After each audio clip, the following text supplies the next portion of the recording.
Hi, this is Rebecca Lee from Maybe It's Mercury once again, and I'm talking with Robert Smith-Halt. And today we decided to talk about lead and lead chelation, which is a huge issue everywhere.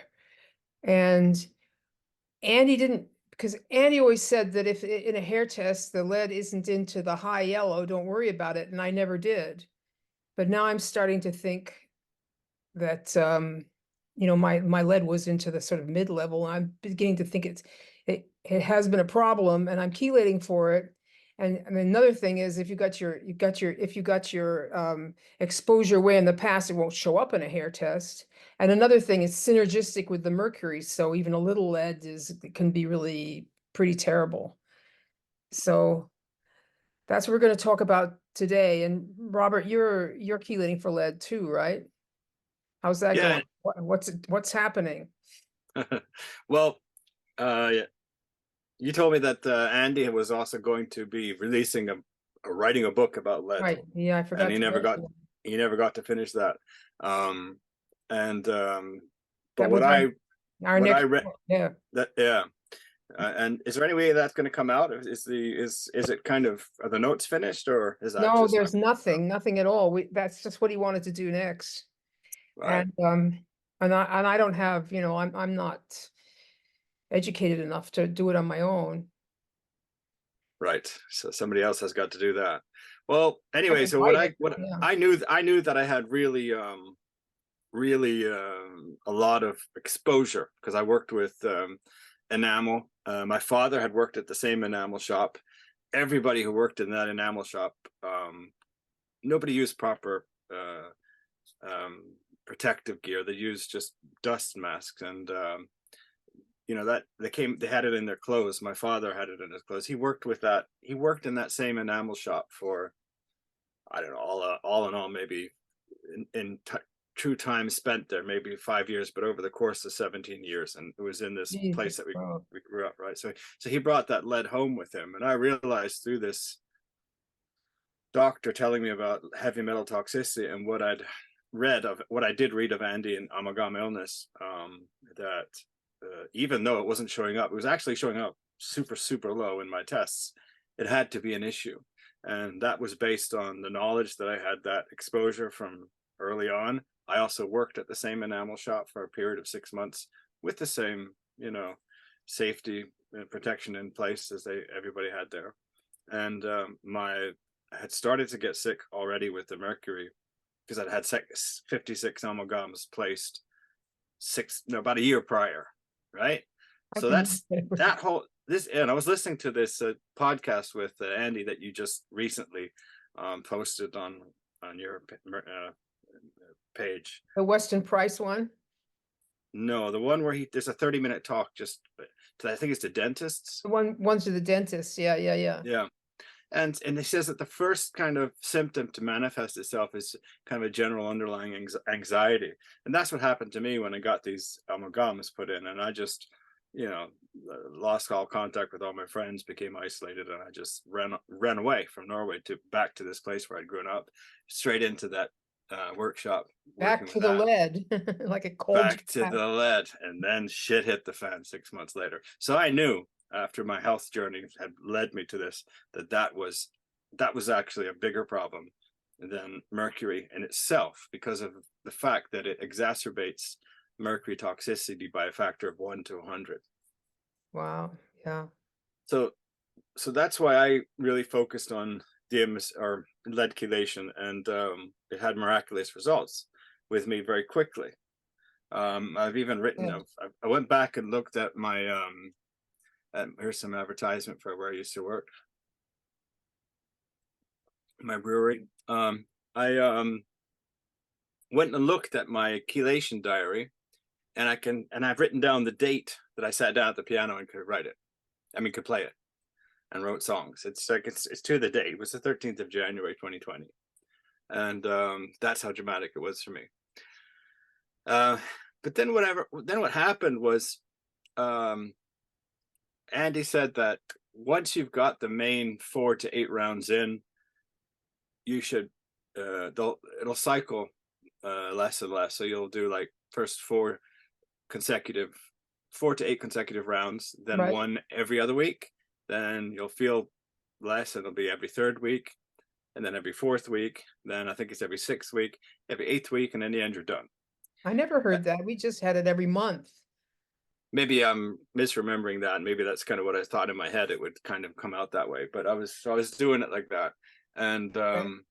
parallel to this, so I would go also I would try to get a round in every 3 to 4 weeks, and I was going by symptoms, and for me there were very, pretty precise symptoms, and so I knew it was lead, and I would go by that. And but DMSA also causes flares in yeast, and I have a big problem with yeast. Yeah. And the symptoms of yeast they're almost worse. General malaise. Yeah. Yeah, but they're almost worse than metal toxicity. And there's like an internet myth that yeast holds on to mercury and releases it when you That's kill it and good. all that. And that That's must be where it comes from. It's not true, but it feels like that. It really, I for me anyway. I came across an article online, and I wondered if that's where it's the origin of that urban myth about the yeast and the parasites holding on to mercury, and when they die, they release it. That's just an Right. urban myth, but it was an article. It's been around a long time, and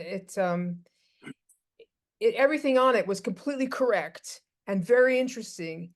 And then there was this urban myth along with everything else. So I always wondered if that's where I'll remember. In a minute, I'll remember the name of the website. But go on. Right. It'd be interesting to read that to see. Because I think Andy talked about that as well, didn't he not? At least in the group, he said several times that that's an urban myth. But Yeah, that my point is, it actually feels that way, and a lot of people. And I found this a file on the Andy Cutler group where Andy goes through all of the main reasons why people fail at chelation, and obviously the first one is that they have a spec, uh, yes. but the second one is that they do not treat yeast properly. Used, yeah, Right. and So they think, well, I'm doing everything right, and I'm actually getting worse. So I just have to cut this out. And I've had long breaks because of that. And I take, like a raft of yeast supplements. But there's one that I finally figured out that works for me when it gets really bad, and that's oregano oil capsules from Now. They're stronger than they have one with garlic as well. I've tried that. That doesn't work. But these oregano oil capsules work, and I have a certain symptom that comes, and what's it that? starts gargle, or kind of get a lot of phlegm in my chest, and I start to have breathing Oh, problems. This oh, reversed asthma that I've talked about. Like I went to so-called specialists for years, and they gave me prednisone, and they gave me all sorts of inhaler steroids. Nothing worked, and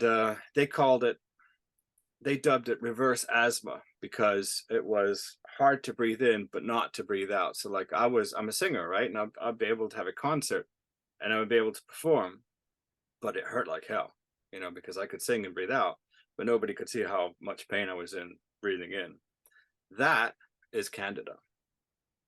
So when that symptom comes, then I start popping oregano oil pills, three a day. those are pretty ferocious. Do you what do you do for to probiotics? Well, now I'm thiol tolerant, so I can take any probiotic, and I take a lot of them. Plus, I make my own sauerkraut. So you just, yeah, Yeah, it yeah. works. Yeah, Well, that's pretty much what I do. yeah. So for people who are watching this and wondering about that with the thiols, and if they're thiol intolerant, then they should just use a probiotic that's made on not made on dairy or anything like that. That's low thiol. because some of them are made on dairy. Those There's will, lots of ways to get around that. You can do water kefir or something like that too. yeah, There's yeah, lots of things you can do. But yeah, mhm, being thiol intolerant is a big drag. Yeah. it is. Yeah, luckily I have only three styles that I can't tolerate now, and that's whey, sweet peas, and leeks. Of all things, it's a weird. Did you start off thiol intolerant? Yes, Oh, and so this is so it's alleviated except for the sweet peas, the leeks, and the whey. yeah, it's really weird. The whey's really ferocious thiol. Yeah, it's a high one. And Yeah. sweet peas, I honestly haven't tried sweet peas for a year. Last time I tried leeks was a year ago too. I don't have time for that. So I'll try again. But whey I get small amounts sometimes by accident. I still feel it. It doesn't take a But the lot. thiol intolerance is from mercury, not from lead, right? Yes, yeah, that's right. Yeah. Cysteine buildup, but it's got to be more than just cysteine buildup, because because a lot of people can tolerate some thiols, then they just True. as they get worse they can't take any thiols, and then they're like, oh, but I can't live without eggs, and Alan is always like, cut them all out, and you have to cut them all out. But that's, as time goes by, you become tolerant to them, and some people are fine with all of them, and some people like me are fine with all of them except for a couple. And I was like this with eggs. I could not touch eggs. Now I could probably eat eggs for breakfast every day. What about garlic? So garlic's fine. Oh yeah, garlic's wonderful. Raw, sauteed, you name it. Okay. Onions, any kind of onions. Well, life So isn't too bad then. no. My favorite is anyway green beans, but I love to make soup, and leeks are the basis of a very, very good soup. Leeks make a very fine soup. That's true. Mhm. So Yeah. so I'm thinking maybe next year I'll give that another go. But anyway, back to this with the lead. So this is this with the candida. It really kind of, because I had, when this started, I had so much candida I could see it on my face. On my tongue was white, Yeah. and my face actually had, like, to call it what it is, it was a fungus growing on my face. And I was, using aftershave and all sorts to kill it. But then you get to a certain point and it goes away, and the tongue seems fine, no bad breath, all these things. And you think, oh, it's gone, but it isn't gone. It's just kind of brought it down a notch. There. Yeah. Yeah. Yeah. I So, measure it by my tongue. I look at my tongue and see what it looks like. yeah. And if it's nice and clear, I think, oh, I beat the thing down. Yeah. And I think in most cases that's probably right. But I think in a lot of cases it isn't, because a lot of people say, well, my tongue looks fine, I don't need this. And what I'm saying is, if you feel really shitty, you need to attack candida harder. You just do. You need to find something that, like all the supplements that you use to keep it down, yes, but then occasionally you need to use something stronger, like the oregano oil or something like that. And I mean, you're not supposed to use that for more than, is it 10 days in a row? It's kind of like to be taken like an antibiotic cure. And that's how Oh, it's okay. strong, right? So I take it until the symptoms abate, and then I take a break. How long And then does it take you to have your symptoms abate? I was talking about that with someone yesterday. when I use the oregano oil, it's usually within the first 24 hours. That's not bad because with the undicyclinic acid, it takes like 3 or 4 days to. That never works on me. I mean, it works probably long term, but it never does this. So I've given up on that. You have to take it maybe prophylactically all the time. That's what I'm Yeah. starting to think. And Yeah. it costs, for me, it costs, I don't know, Costs a lot I for you to get it out there. Yeah, yeah. think it's $100 altogether for one. It's expensive because there's taxes on it as well. Well, the So oil of oregano, I imagine you can get it in Norway. They have oregano there. you can get it here, but it's still cheaper if I buy it on iHerb. So I buy I that. see. I But we see. have no brand here if there's an emergency. But I've got like 4 or 5 bottles stocked because of that. But my point is, it's not very expensive and it works quick, and you don't have to take it every single day. Like I felt with undecylinic acid that maybe it worked if I was taking it every single day. My doctor said you have to take it every single day for a month. I'm like, well, that's just I'm not prepared to spend that amount of money. I'll use it on ACE instead. So, but for Yeah, some yeah. people, it works really good. So, you know, if it works, it works. But for me, uh, the the Canada killing approach with the oregano is what does it for me. So I don't know why the DMSA bonded with the mercury affects the immune system, right? No, Or DMSA brings down neutrophils neutrophils, yeah, but that because it's bonded with a metal or on its own. I mean, if you were, well, I guess on, it's sort of moot. on it on its own, as I understand it. Own Yeah, it does, yeah. brings If down you the if neutrophils. You see, so I think I'm postulating that I'm having candida problems because I've got this chronic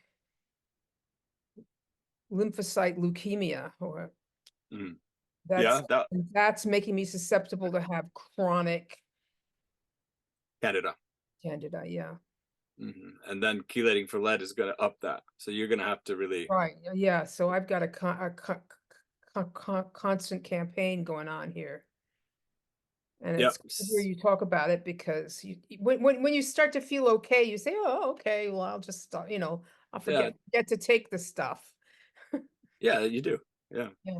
And then but there's probably one symptom that you can learn to recognize that'll trigger you off, and find that one symptom, and then just start taking your supplements, or I call them Candida killers at that point. Yeah, Like yeah, yeah, yeah. all the other ones are kind of like ones that fight it on a steady basis, like biotin and pau d'arco and selenium, and yeah, there's a whole Hmm. raft of them. Cat's claw really helps me because it strengthens your immune system. That's um contraindicated when you have leukemia. yeah, because it's gonna get your kick that into high gear, so it's not a good thing to do. Yeah. But what was it? I was using echinacea. That also fights Candida. There's so many that it's just to kind of try different ones and see what works for you. And I also upped all of my adrenal supplements, and I've actually done so well with them. I've been able to go down on ACE, feel a lot better using a combination of adrenal supplements and rotating adrenal supplements, especially the adaptogens, so that I if you don't rotate adaptogens, they stop working, or they work actually the opposite. So Oh, yeah, that's a often. lot of fun. So Yeah. the other thing with the Candida is people will get a die-off reaction and not be able to put two and two together and think that they're dying rather than the yeast. I've had that Yeah, happen. Like, why do I feel so horrible? Like, what yeah, happened? the Herxheimer reaction. Yeah, just giving up sugar did that for me once. I just stopped using sugar. Isn't And it kind of like a hangover? yeah, yeah, like, yeah, But just, it actually is a hangover. That's why oh. some people notice it more than others, because it feels like a really bad hangover. Maybe they don't drink that often, but it's actually Andy Andy described it as the yeast dies and the dead bodies rot and poison you, is how he put it. yeah. But what happens when they rot is they're releasing these types of alcohols Okay. that So have to that's then what be the toxins are that they release. yeah, and then they have Okay. to, because Candida ferments, and it makes alcohol. And there's a case in America with a guy who was done for driving under the influence, DUI, several times. But the problem is he doesn't drink, and he could prove it. And he could also prove that something was going on in his gut, because he had terrible gut dysbiosis and all sorts of stuff. It turns out, long story short, he had chronic Candida that was causing his blood level alcohols to be so elevated that he was constantly tipsy. Right? That's what they say with the kids, that's one of the symptoms with little kids in the kids group when they, like when they're laughing inappropriately and climbing the walls, you treat them for Candida. Yeah, because they're actually a little bit drunk. Yes. So when Candida dies off, there are other types of alcohols as well that are produced by Canada, these are released en masse, right? Because alcohols are different kinds of molecules that you can stack depending on how many, I think, carbon and oxygen are combined. I'm not really super good on the chemistry, but it's a certain type of alcohol you want as a brewer, and all the rest are the stuff that gives you the hangover. And so Canada makes all those, but it makes less of the ones that give you the hangover. When it dies, it releases it all. Then you get a super hangover. So that's what's going on there, and that has to be processed by your liver. And people with mercury toxicity and lead toxicity have big problems with Their liver. their liver. Yeah. So yeah. So that's why you're so gloomy too. Yeah. That's it. Yeah. So so it took me a long time to find kind of like a Candida regime that worked. And I'll be honest, I had used the oregano oil before, but I really kind of was just like, it was like, just try this and try that. But finally last year I started to kind of hone in on, okay, this is a combo that works. So now I always can kill it with the oregano, and then I can play around with the different adrenal supplements, adaptogens, and all the different Candida things, and try this out. Berberine I'm using, for example. And slowly but surely it's becoming less. But I've got people with Candida generally have chronic what's it called, athlete's foot, right? Like that. You've never had that? I just have gut problems. Like when it's very bad for me, like if I eat any sugar, I get, an hour later, I have terrible acid reflux. So I wondered Right. if that's even Candida. Maybe it's some other kind of bacteria, because there's other bacteria, like the ones that make your sauerkraut. They, when they replicate, they produce. Lactic acid. Yeah. Yeah. What do you think? Good. I have to think Because about that Andy's one. always going on about how it's, it's this valve at the top, and it's because you don't have enough stomach acid. So but I went to one practitioner once and said, in your case, it's not that you actually have too much acid, which isn't very common, but it happens. How did he figure that out? I don't know. He was one of those muscle testing people, Hmm. like, yeah. Well, I have acid reflux, and I've and You done the whole associate with test. Candida? Does it No, follow? no, It's no, separate not at from the all. Candida. Okay. Separate, yeah. And I recently went through an old overnight bag, and in that overnight bag was a big huge thing of Tums and all that, And because I acid. Yeah. used to be my life.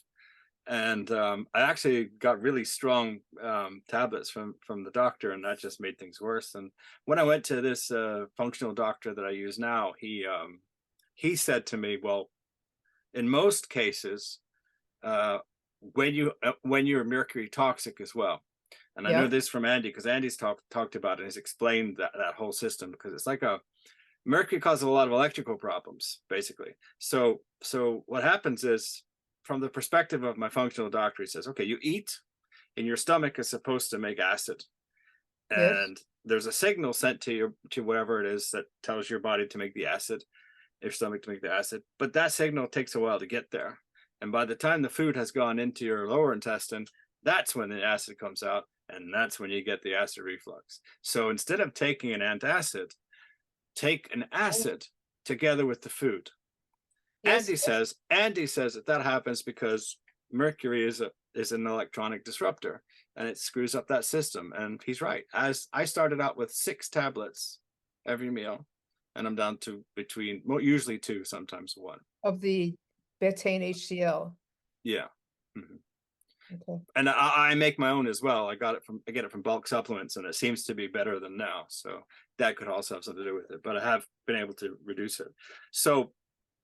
So, but what's weird in your case is the fact that it's sugar, but it could also just be that I eat very little sugar anyway. I've always eaten very little sugar. So I don't really have that much Yeah, kind of but practical experience with that. But if it's only sugar, then it must be there must be some kind of yeast that likes sugar, and that's Candida.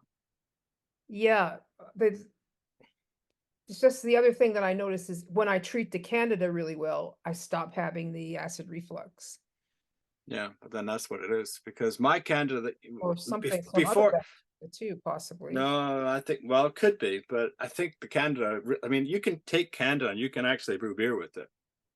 I've done Yeah, it just well, yeah, I know what, I know from baking bread when you have the desiccated yeast and you put a little bit of sugar and water goes, poof. Yeah, yeah, yeah.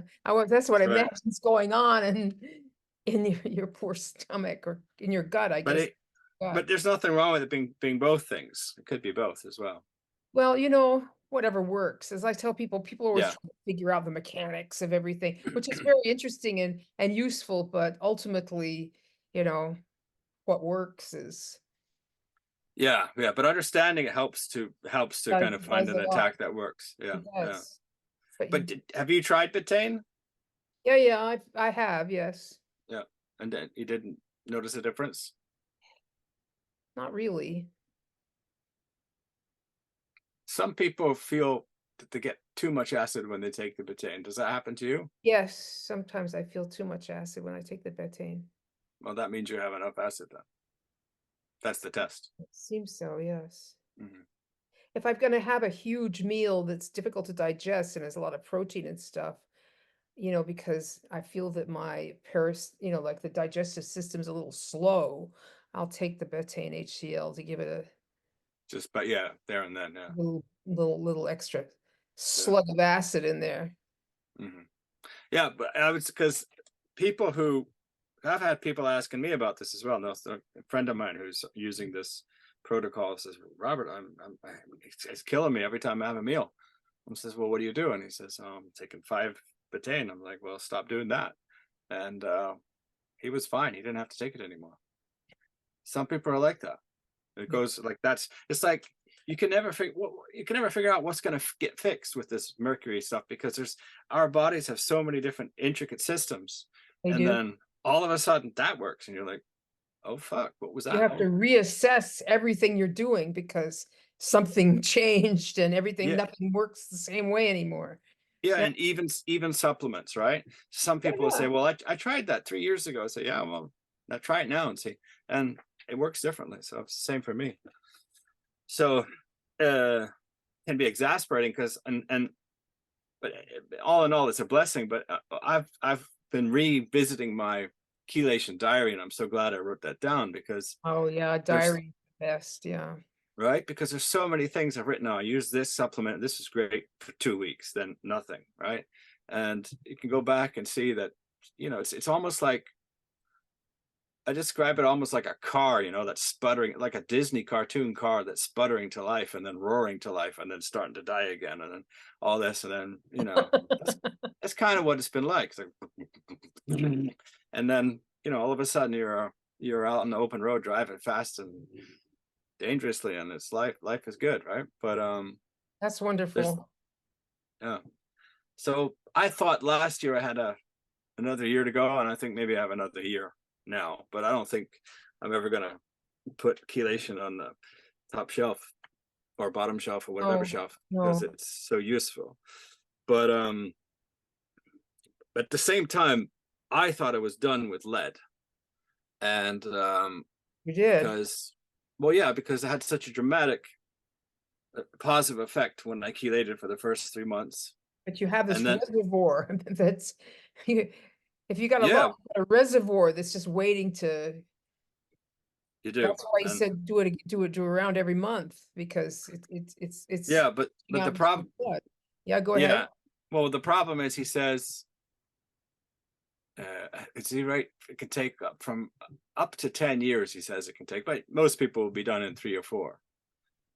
I think he wrote. I can't remember the words exactly, but I remember he's written that it can take as long as 10 years. I remember that too. Well, I think that one round of DMSA a month or whatever is certainly doable. I mean, who can't do that? It's It's hard. doable, yeah, Yeah, yeah. yeah, yeah. It's just But that it's those initial loading rounds that are a little tough. yeah, because the yeast and all that. But but at the same time, for different reasons, this summer I took a 10-week break from DMSA, not ALA, but also a break from ALA. So I don't know how many weeks I took without DMSA. I mean, without ALA, but with DMSA, it's exactly 10 weeks. And I was starting to think, maybe I am done. It's been 4 years of lead chelation, and I don't feel one of the symptoms is I start to kind of stumble on words. And I remember the last time you and I did a talk, I was starting to have problems with words. I was starting to think, what's going on here? And it was 2 days later, and it hit me like a freight train. I mean, full on, like steam train. And it was like every symptom I'd ever had times 1,000 from lead, just out of the blue.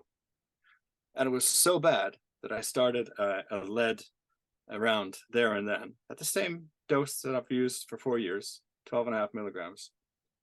And within 2 doses, I felt normal. Yeah. And I was like, the fuck is going on? I mean, it was so strong. I've had that And with the lipoic acid.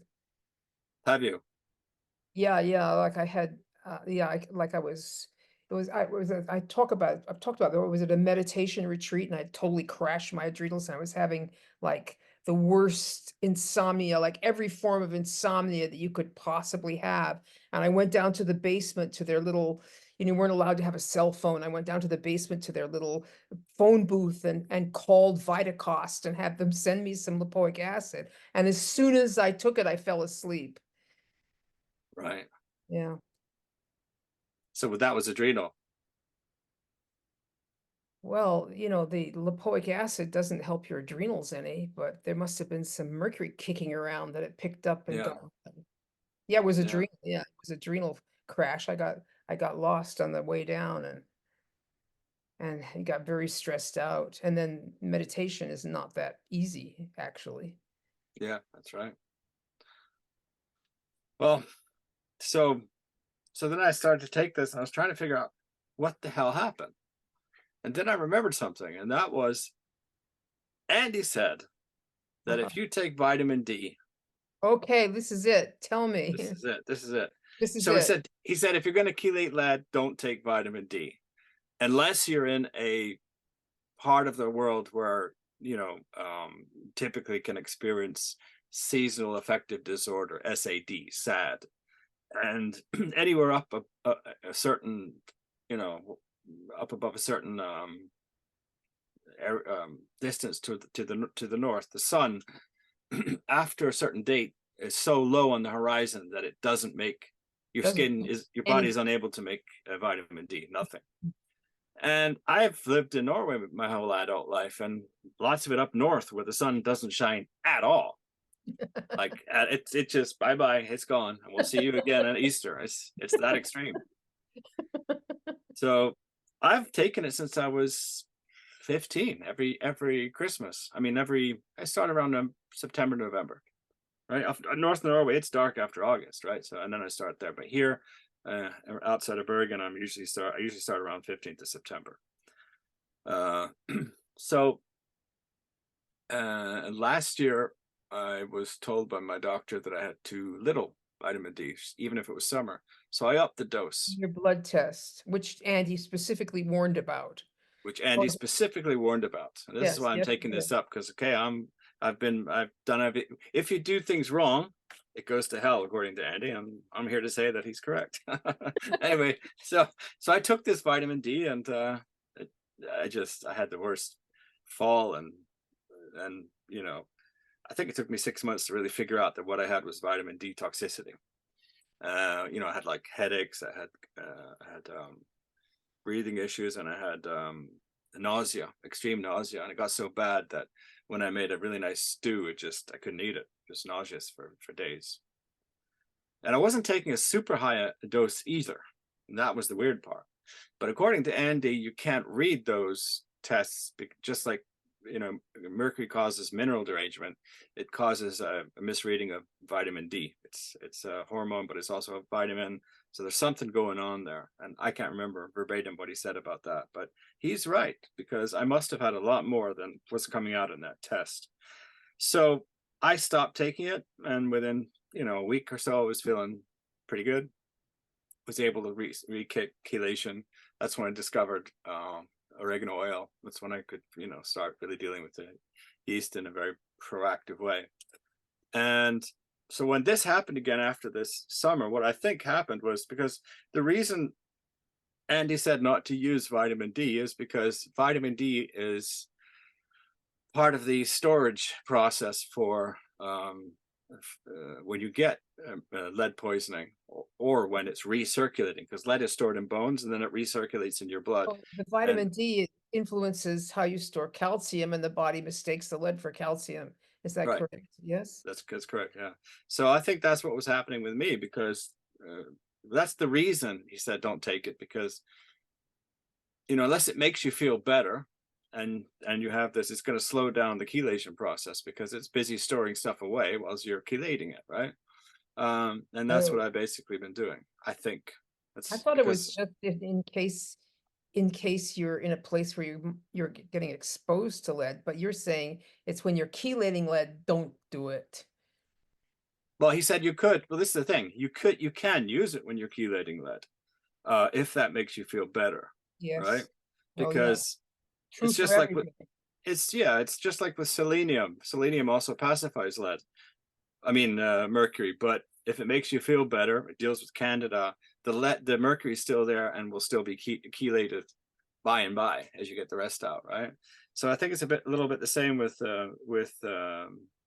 vitamin D, because so let's say let's say your lead levels are there, and Hmm. this is in your bone and this is in your blood, and then you take vitamin D, it's bringing them to there, and then you're chelating and that's bringing it to there. Well, that bit in the middle, that went back into your bones. That's how I see it, and that's what it feels like. And because I've stopped taking the vitamin D, this kind of feeling of lead hitting me like a freight train happened about 4 or 5 weeks after that point where the body stops making vitamin D in this country. That's about when it happened. So I did around at the same amount. I waited 2 weeks to see, okay, was this a fluke? Boom, it hit on the 13th day. Started a new DMSA round. Did a shorter round. The first round was 78 hours. The second one was 63-hour double round with ALA. And then it hit again, even stronger, after 63 hours after the break. I mean, after I had done the round. So I hadn't yet taken a 72-hour round break. So I had to wait 72 hours before I started. Then I took a 78-hour round, and then I was fine. And I've just started another round. I'm going to do a 78-hour round and then wait till after Christmas and see what happens. This is my fourth round. So if Andy's correct, then I should feel okay for the next 2 weeks after this round. And what I've also done is gone to the doctors and got my lead levels in the blood measured the day I quit the round. What did that show? Low, which it should, because I've just done a round. And I'm going to go back when the next time it hits like a freight train, and then we'll see if it's See what higher. it looks like. Mm-hmm. It's all very interesting. This is kind of interesting to talk about because, now all these alternative doctors are talking about how everybody should have X amount of vitamin C circulating in their bodies and measurable in their blood because, and I mean, that's everybody, all of them are saying to everybody to take vitamin D all the time. So everybody's taking vitamin D because of COVID, you know. Yeah, yeah, and well, so doctors are saying that in the States. I mean, Oh, yeah, yeah, yeah. regular doctors. Because they found out that people who got really sick had low vitamin D, and people who had high vitamin D in their blood didn't get sick. Yeah. Well, also I realized that for all these years I've taken vitamin D, it has helped me get through the winter because it's helped store that lead, that's done less damage. So I don't see anything wrong with that. I think that's probably, a Well, good none of advice these to give. guys ever take into, none of them ever think about metal poisoning, like it's just completely off everybody's radar. And Oh it's yeah, it's not. profound, fundamental, you know, Well, it's not just off their radar. It's being explained away in their books. I mean, prior to this talk that we're going to have today, I was, and also because I'm just experiencing this, I've been reading up on what the Norwegian um, textbooks say about online about lead poisoning, and even the reference articles that it references that are self-referential, even they don't work anymore. The links are dead. It's just like, it's not a problem. So this could happen to you, but it's so rare. and It's there's nothing you can do about it anyway. So why there's talk nothing. about That's right. Yeah. it? Yeah, yeah. Just eat a varied diet, exercise, and don't worry, be happy. That's what they Yeah. basically say. Yeah. But and at the same time, the world is going crazy, and I've said this to you before, and I really think I'm right when I say that the biggest problem in the world is heavy metal toxicity, lead and mercury. If that wasn't there, people wouldn't be as crazy as they It are. wouldn't have gone so mad. Yeah. Yeah. And We, I'm not talking about just people on the floor. I'm talking all the way up to the toppermost of the poppermost. They're all fucking crazy too. I mean, look at Biden. He's a walking, talking Mercury madness machine. He's nuts. I'm sorry, but he's out there, you know. yeah. So, and he's not the only leader. I mean, it's Kennedy's not got that voice problem. He said he got it from a shot. who Kennedy. Yeah, that's right. He's definitely got toxicity going on. Definitely, and you have to think to yourself, if he really is heavy metal toxic, is he the best candidate really? Great guy in opposition, but with all that going, because anybody who's dealt with mercury toxicity and who knows what it is knows that it's like there's a jackrabbit, banging off the walls inside you when you're thinking. That's what it feels like. You could, and he's fantastic when he's talking about stuff, but you can see that jackrabbit is banging off the walls in that guy's head. You just don't you see that? No, no, I didn't really notice that, but I will take a closer observation. I was a big fan of his until recently because of Yeah. the Gaza stuff. It's like, oh, Mhm. yeah. So yeah, but the positive thing if he did become president is he's the only president who would take heavy Yes, metal toxicity seriously. obviously. You know, Yes. and he would address these issues that I Uh, think would actually have, if he did win the presidency and kept it for 2 terms. I think it would have a profound effect on the world. yes, I If he, will vote for him, even though I was upset recently, but I will vote for him because yeah, he's definitely the most hopeful person out there. Yes. yeah, yeah. But also, my point is, everybody's toxic, so you have to kind of know what you're dealing with. But I think Kennedy likes to say that our children live in a toxic soup, and he refers to his children because he thinks he's steered clear. And I don't think he has. I think he knows he hasn't. But I think it does in fact affect children worse because they're developing, right? But Yeah. what he's also saying is that the world is toxic. We're all living in this toxic soup. We need to clean it up, and that's good. Yes, that is good. Because if he's like, I'll try and figure out here how much mercury is in the fish, and it's like going to Vegas and pulling a slot machine. You get one result, from one pull to the other from the same fish, because maybe there's that much in one test and maybe not another, but also the people doing the test don't really know what they're doing, is what I feel. So Mhm, I mhm. love fish, absolutely love fish, but I have to be super careful, and we need a better testing regime in place. Like, what was it, the EPA? They did all the testing that showed that every freshwater fish in America has dangerous levels of heavy mercury in it. Not the FDA, the EPA. Yeah, their levels um that they say are manageable are a lot lower than the FDA.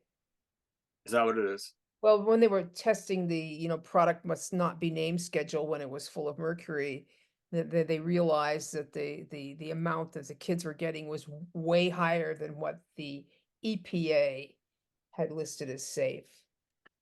Mhm. So they were using their measurements, and they're different from the FDA because they're not, they've got their problem. I think Kennedy said this, they've got their problems too, but they're not dealing with the pharmaceutical companies. They're Yeah, dealing with the oil manufacturers or something. yeah, they're not captured. I like that word he says it. They're They're not not. captured by the same groups, but Mhm. they're all captured. I remember Yeah, it, when I remember talking to Andy once, and I said, like there was a big revelation to me about the FDA and the CDC. It's like, oh my God, like this is terrible. And he said, but they're all like that. I yeah. thought, I bet they are. They probably are all like that. And, like it's become clear to me that they're all like that. Yeah, they are. They are, and I've been naive enough to think that in Norway it's not like that because the Norwegians are very proud of their system and think they live like in America. They think they live Well, in the greatest country in the world. Yeah, the Yeah, Canadians are a good example. They feel that way too. Well, yeah, in America, it's like that, but in Canada, we're wonderful and we have universal health care, yeah. right? So, Same thing. And yeah. in a way Norway's worse because Norway blindly follows the American system. Yeah, Well, everybody kind of follows the American system. America's like, yeah, but in America they- because people are more made to be more responsible for their health. They actually are. And somebody like oh, Andy had he could have a livelihood, and you can have your livelihood helping people chelate because people are willing to say, well, I'm going to be my own health advocate. But in Norway they still aren't. And they, I'm not going to mention names, but I have friends, many friends, who are experiencing a lot of health problems, who think of themselves as kind of mavericks, people who think outside the box. But I give them all the information they need, including doctors, including links, including, yeah, all sorts of stuff. And they've got all these different things wrong with them that are classic, like lead problems, mercury problems. yeah, yeah, And it's all happening. They're getting health crisis. I mean, they're my age, right? And okay, thanks, Robert. This is great. I'm going to check out what the system says, and a year later, the system still hasn't said anything else, and they're sicker, and they've got a pill box this big of pills, and they're yeah. saying, and they say, yeah, but Robert, you eat pills. I says, no, I don't. I says, I have one pill, and that's 10 milligrams of for my thyroid. I says, and even that I'm going to have to stop. All those other things, they're called supplements. They're They're not food. pills. Yeah. They're called And food supplements. It's yeah, what your body's used to seeing. yeah.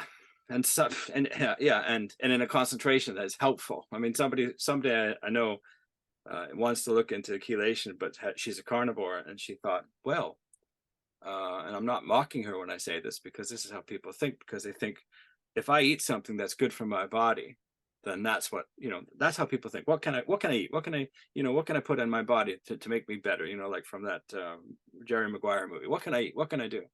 That's how people think, because that's how we're trained to think, right? So she's thinking, okay, oh, there's alpha lipoic acid in meat. All I eat is meat. How much meat could I eat to do a round, right? And I did the math, and it's 12 million kilos. No, 12,000 kilos. It's a hell of a lot of kilos of meat, and that's rounding down.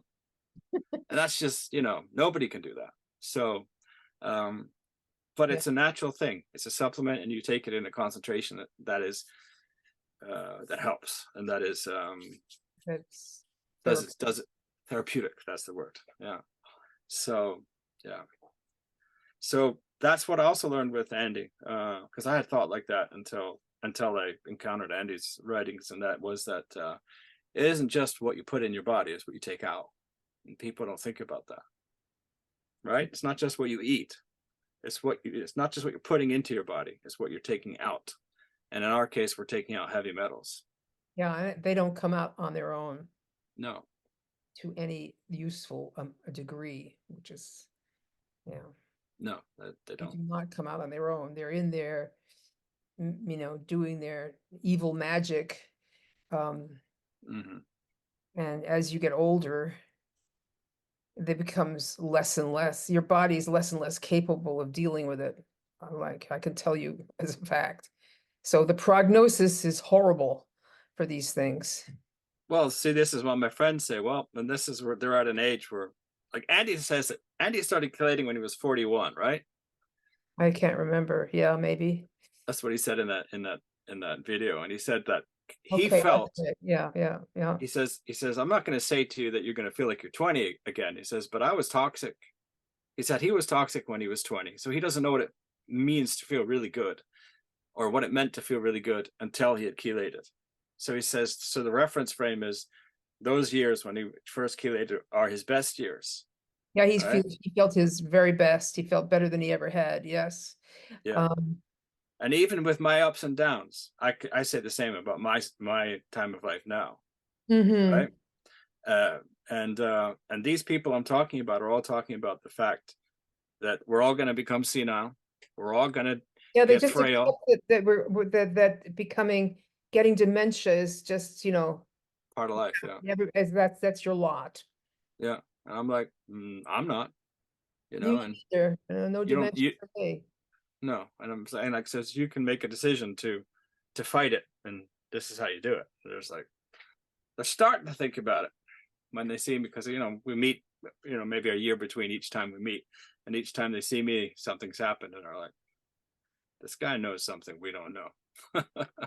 Well, everybody, people who advise about that sort of thing, like the yoga teachers will tell you, the big yoga teachers will tell you, don't go out proselytizing. People just Yeah. notice the improvement you've made. That's the Yeah. only thing you can do. And Andy told me, don't tell people more than once. Don't go he said, don't go babbling on about it because you'll just drive them away. You just tell them, Yeah. and maybe they'll hear the information someplace else and it'll sink in. Because And with most sources. with most of them, I haven't told them about them. I've told them about me. And in the beginning, they're like, my experience with this is like, I've said this before too. It's an illegal disease or an illegal sickness in this country. It's like, that's bullshit. It's a bullshit diagnose. That's what they think. But then they see it works slowly but surely. Yes. Well, think So about the kids there's a whole cohort of young adults now that have been poisoned since they were, you know, 3. yeah. They're very interesting. I came across one. I was doing a breakout session in this I joined this group where they have like Zoom discussions, and they have breakout sessions, and you meet other practitioners. And I met one young girl. I just took one look at her and I said, you need to chelate, that's all I had to say to her, nothing else. And What did she say? well, she was kind of interested. I could tell a person once, can't tell them twice. That's right. Yeah. But that's why, if Kennedy became president, then I think there could be. Well, what we need is what people would a science that people would accept, and it's not possible to do that kind of science because you have to kill people. But there's plenty of people dying that donate themselves to their bodies to science they can do that research if they want to. And Of course they can. We need somebody who is going to prioritize that. That's well that famous aluminum scientist, he got brain samples from all these autistic kids, and he found aluminum in all their brains. And I talked to him, I communicate with him. I said, did you test them for mercury? I No. remember. No. I did not. He wasn't interested in hearing about what I had to say either. Yeah. He wasn't interested. No, he wasn't interested at all. And yet I see advertisements for that research on Instagram and Facebook that this guy did all this research, and they found that there's a link between that and autism and all that. I think that the woman thinks it's like a red herring. Yeah. Down the hatchet. The alarm went off. My alarm. That's Glenn Gould. Okay. He has accompanied me on my journey. I just have a buzz. Maybe I could put Glenn Gould in there. Well, For the the thing tip is, about the music, though, I think that my intro to these things is really greatly improved from oh, it's fantastic. action. Yeah, I love it. I love it a lot. And It's really good. to the young person in Bangladesh who did it for me. Yeah. Let me see Yeah. the Glenn Gould. Yeah, Goldberg variations. Well, the Fuck. Goldberg variations, yes, indeed. Yeah, because I'm a musician, right? So, and I sometimes slept so heavily because when you have mental toxicity, you have, like you say, all these variations of insomnia, and one of them is to sleep so heavily a freight train driving through your room wouldn't wake you up. One thing wakes me up, and that's my own music. No matter what, if my wife puts on one of my songs on the stereo, I'm up wide awake. So I thought, okay, I'm going to use Glenn Gould because I don't want to use my music because then it'll have a too strong of a negative connotation of getting up every 3 hours. But I still enjoy Glenn Gould, so yeah, it just wakes me up. I wake up on the first quarter note, I'm wide awake. So by the third, I've turned it off. I never get past the third quarter note, just like now. Anyway, so yeah, so that's my chelation buddy, a Canadian pianist with serious Asperger's and autism. Probably. Oh, yeah, really him too. I was Have looking. you have you I have you was, seen I him? was, no, I've listened to him, I'm sure, but no, I have not. Oh, yeah, maybe I have. Like, yeah, he's There's sort of like your what's the expression for that? You know, Idiot Savant. idiot savant for music, is he? Like one of them? Yeah, I was watching Elon Musk the other day, that famous thing where he tells the CEO of Disney to fuck off. yeah, I love that. I loved it too. And then he said, "Let the chips fall where they may." And I was going, "Yay, yay, yay!" And I looked at him. He said, "He's one of us. That guy I is think he is. I think he definitely is. Yeah, so Asperger's."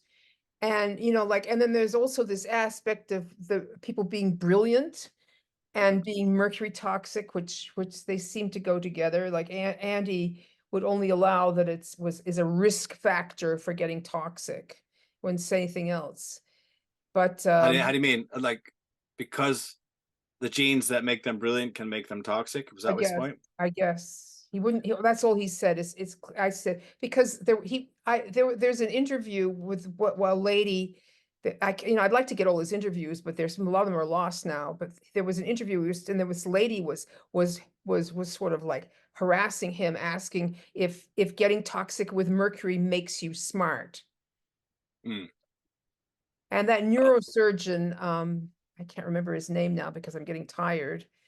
But there's that famous neurosurgeon that talks a lot about heavy metals, and he said something about excitotoxins making you smarter. And I'm not qualified to really even understand what he said. Russell Blaylock, his name is. Yeah. So, and this woman, Well, yeah, yeah. So he was getting upset because he had trouble dealing with toxic women. Like it's funny because he was he was your stereotypical um the stereotypical lone wolf male kind of guy who and they has were difficulty understanding women, especially women who have anxiety disorder. drawn to him. Oh, I'm sure they were. Because another thing he said was you can also tell, you have this radar for other toxic people, and that toxic people tend to be attracted to each other by subtle cues, psychological Yeah, cues, and they get married. And then he also said that you can always tell when one of the ways you can tell if a person is toxic is if you like them a whole lot. yeah, I was just like adoring funny. Elon Musk that day. I Yep. really thought he was great. So I think he's one of us, yeah. Because I don't think I mean you can detox for 10 years like I did and you still got a Mercury personality. Yep. Yeah, you But do. you You don't do. have all those goddamn disorders that are so unpleasant that go along with it. But then those autistic kids that are going, "Oh, it's my superpower and it's genocide to take it away from me." Yeah, you don't lose that. No, you don't. You don't lose that at all, but you might I, lose I, your I candida.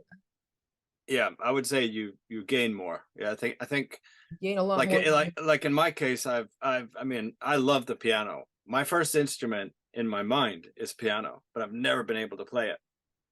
Right? I grew up with pianos in my house. Wasn't allowed to play them, but I still did when, I could pick the locks and stuff like that. There's always been a piano around for me to play, and I've never been able to figure it out. I've had a piano in my house since 2007, and I couldn't play it. I've had two tutors, one classic and one kind of jazz pianist. I've had people in my band. I bought a course from Nashville. I bought all the books. I got an acoustic piano sitting in my house from 2007, and January 13th, 2020, I sat down and I could play, and I wrote 2 songs, right? And that's more superpower. That's not less. That's more superpower. Yes. That's what I have to say about that. So when I saw that thing with Elon Musk, I thought, yeah, he's definitely one of us. But I'm starting to wonder, maybe he also chelated. It would not surprise me. There's something going on with him. He's not diminishing in strength. He's kind of strengthening. Whereas poor Joe Rogan's looking more and more gaunt. He is gone. Yeah, And yeah. it's affecting his podcasts. Aren't, they don't have the same flair they used to have. They're interesting. There's interesting people, but he used to be able to steer the conversation in an interesting way. And it's kind of, yeah, he does. There's something going on there. Yeah. Maybe he's just tired. I mean, I'm an optimist, and I don't want him to get sick, right? And I know he takes cold plunges every day and goes to the sauna, so he probably gets a lot of mercury out that way. But I mean, heavy metals.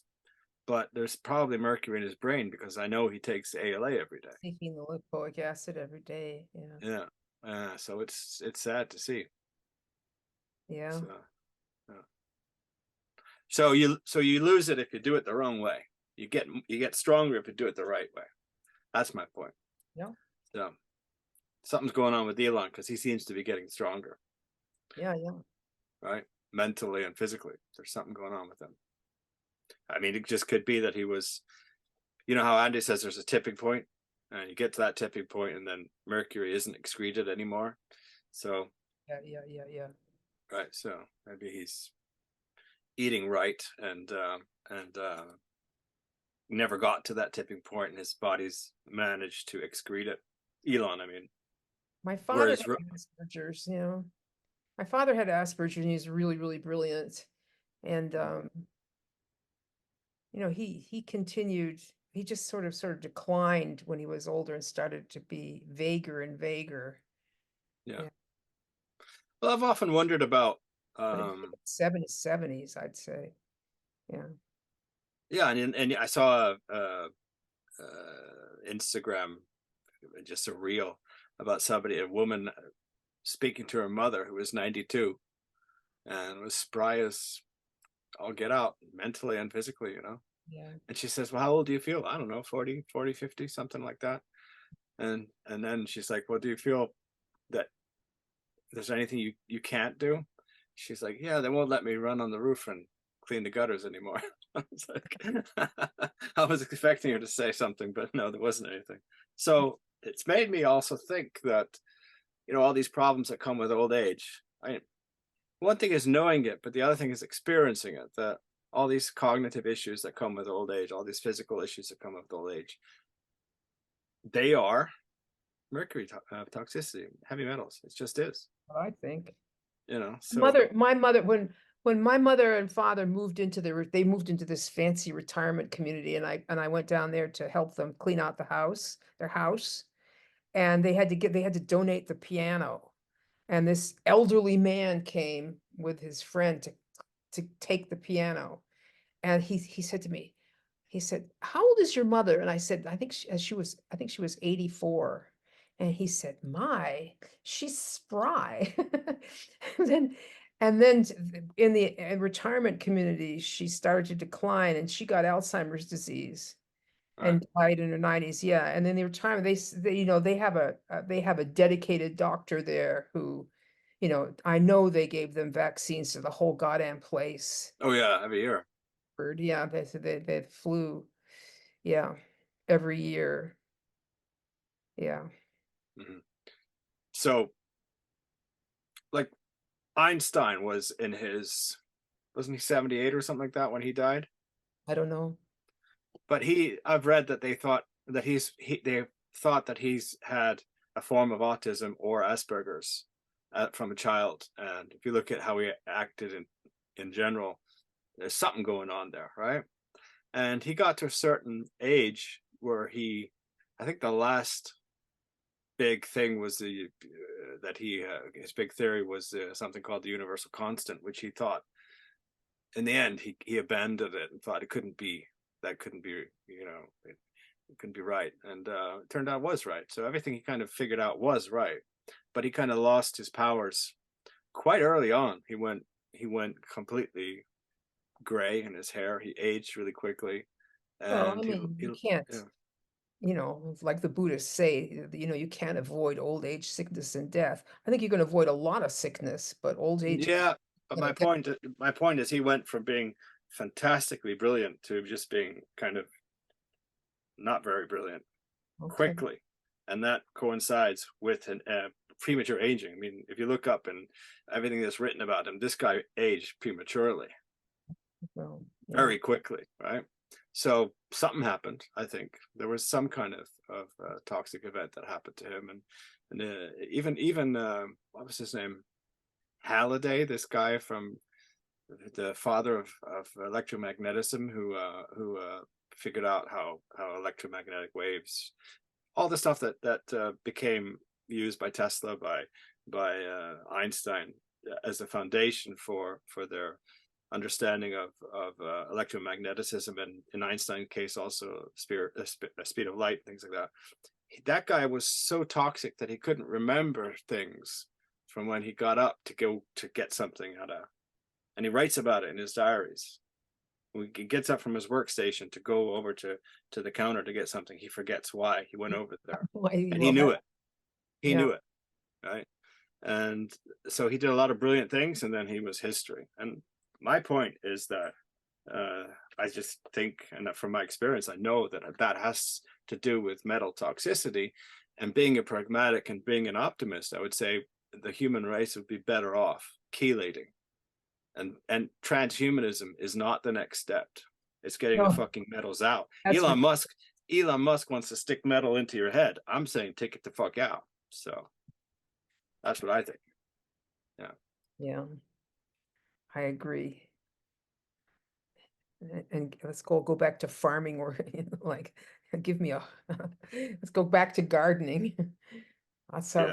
how I feel about things. Yeah. Yeah. Well, we've been talking a long time, and we've gotten onto a lot of different subjects. So I guess we could close now, huh? What do you think? You have anything We else? could. I just have one more thing to say, and All to right. be politically correct, I'll say Happy Holidays, and to be unpolitically correct, I'll say Merry Christmas. Okay. Me too. Merry Christmas and happy holidays to everybody. Right. All right. Bye-bye.